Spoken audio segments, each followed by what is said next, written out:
Item 3, period open to the public. If anyone wishes to address the board on any item that is not on the agenda, please feel free to do so now.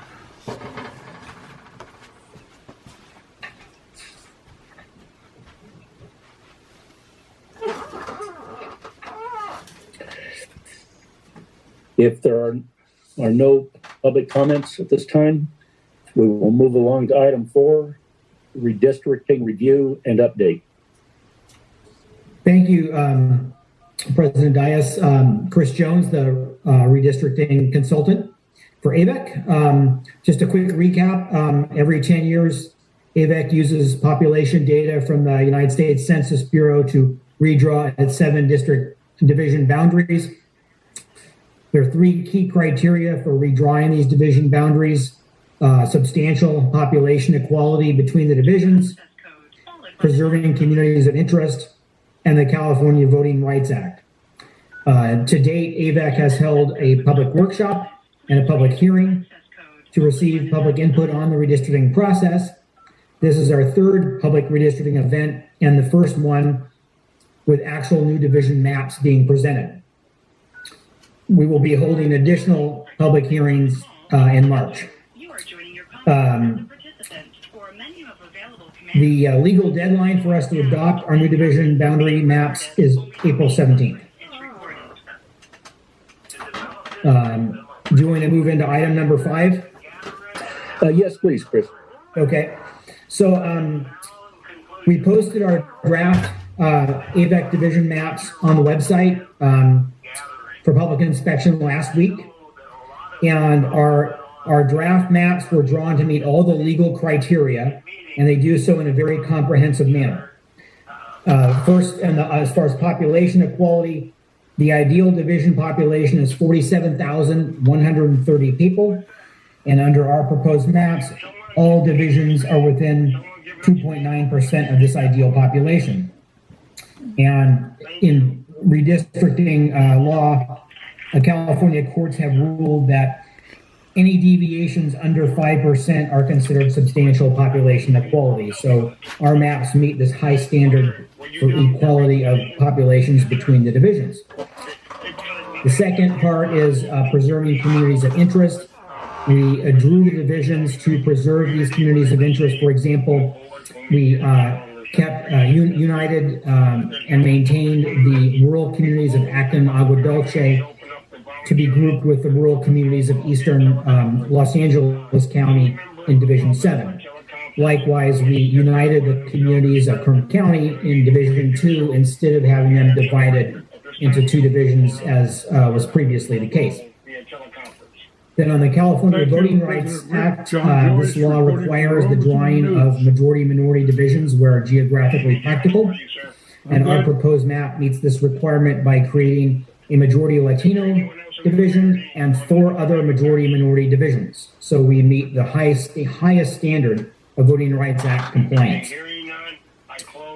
So I thought I would review each individual division map, starting with the divisions that change the most in the new maps.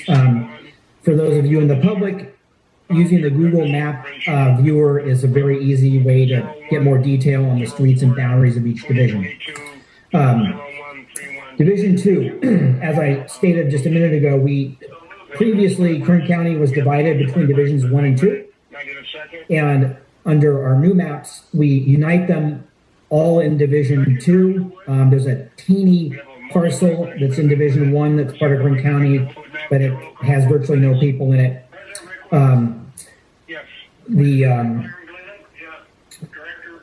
So the population of Kern County now is wholly within Division 2, and that will help make the division, for Avek more understandable and easily identifiable for local residents. They're not having to figure out which division they're in. They know if you're in Kern County, you have your a director. So that's the big change there. All of Kern County being united essentially in one division. Next, we'll go to Division 7. Division 7 was overpopulated by approximately 9,000 residents, so it needed to lose territory. So under our proposed new Division 7 map, the rural areas of the north central and northeastern portions of Los Angeles County were given to Division 1, and as well as some of the urban portions of the division in East Lancaster, they went to Divisions 1 and 6. So the remaining portion of Division 7, which you see in front of you, is basically all territory that currently is in Division 7 and includes the rural communities of Acton and Agua Dulce and the eastern Los Angeles County communities like Little Rock, Pear Blossom, and Lake Los Angeles. Again, the goal was to keep the community of interest in terms of rural communities united in a single division. So that was the purpose of our mapping for Division 7, to maintain its rural focus, at the same time reducing the population by the 9,000 residents that were required. Next, we'll go to Division 1. Division 1, as I mentioned, lost all of its Kern County population to Division 2, and instead it gained the north central and northeastern Los Angeles County rural areas from Division 7, as well as a portion of East Lancaster. Despite the size of Division 1, most of its population is an urban suburban population. Most of the actual population of residents reside in West Palmdale, western, northern, and eastern Lancaster. So it is, despite its large size, more predominantly suburban, urban district. It also lost the Lake Hughes area, which went to Division 3. So now switching to Division 3. This remained pretty substantially the same as its current boundaries. It did pick up Lake Hughes area, which unites that valley community of Lake Hughes, Lake Elizabeth, and Luna Valley. That area has a lot of common interests, and so we united them in one division. But otherwise, very similar. It did pick up a few more neighborhoods in the West Palmdale area, but otherwise very similar to its current division boundaries. Division 4, also very similar. It includes Quartz Hill, most of Quartz Hill, as well as portions of West Palmdale and West Lancaster, especially the portion in and around Antelope Valley College, which is kind of up in the northern portion. So it's very similar to what it is now. Basically a Quartz Hill west side area. Division 5 also remains most of its population the same. It's contained wholly within the city of Lancaster.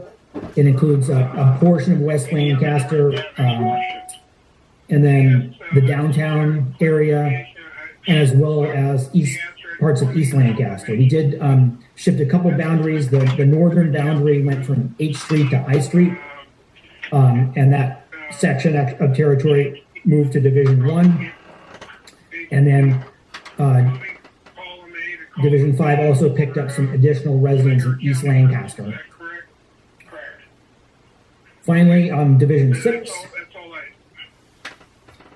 which is looks sprawling, but it's very much an East Lancaster district as it is now. It is drawn as a Voting Rights Act majority Latino division, but still remains the East Lancaster constituency, and that's basically it's all within the city of Lancaster on the east side. So those are basically the changes we made. We tried to again keep communities of interest together. We tried to equalize the population and make sure we complied, with all the requirements of the California Voting Rights Act. So that I think We have done so in a very comprehensive manner, and I feel very good that these maps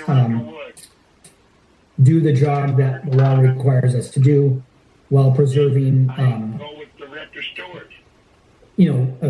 good quality representation for all 7 of the divisions. So that pretty much concludes my proposal of the changes, and be happy to take any public questions or comments or input. Thank you very much, Mr. Jones. Excellent presentation. We'll now move along to item 6, public input and comments. Are there any comments on the proposed division maps from any member of the public? Verbal abuse in front of me. It's a letter that wants us to be transparent, yet it's not signed by anyone. It says that they represent the community. If there is no public input and comments, we'll move along to item 7 for director questions and comments. Any questions from the board members? And that's a terrible assumption. And then they go Any comments from the board members? that the average median income in Roseman. This is Director Miller. I want to thank Chris for his efforts in my jigsaw puzzle piece, and it looks good. Thank you very much. You're most welcome. Thank you very much. Any other director comments?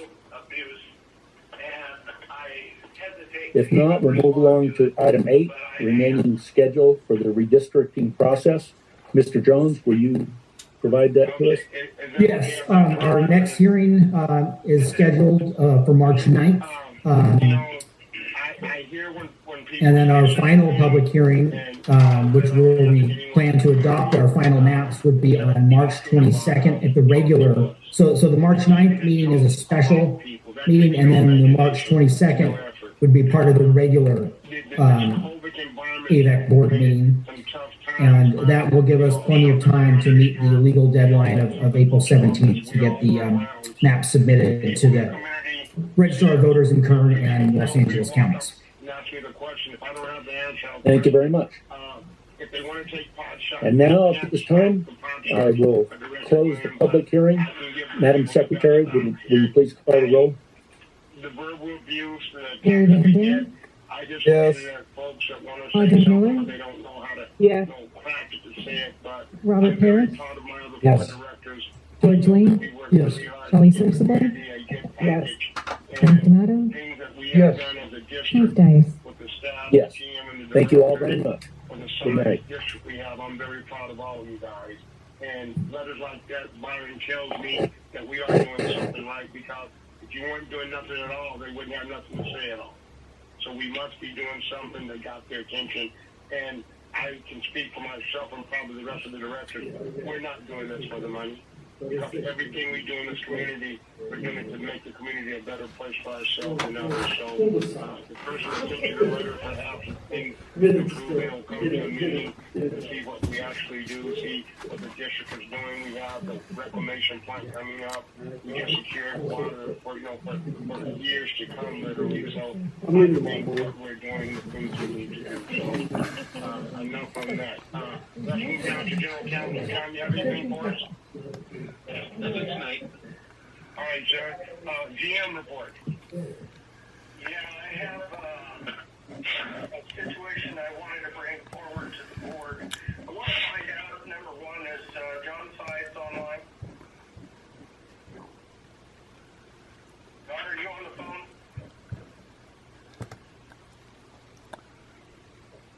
Steve, I don't think he was able to join tonight. Okay, so I'll just continue. I thought it was important to bring this forward to the board, and I received a letter, and I'd like to read it. Dear General Manager Perez, the purpose of this letter is to express my great appreciation for the customer service provided by Mr. John Sides of your staff. John has assisted me as an RCSD customer several times over the last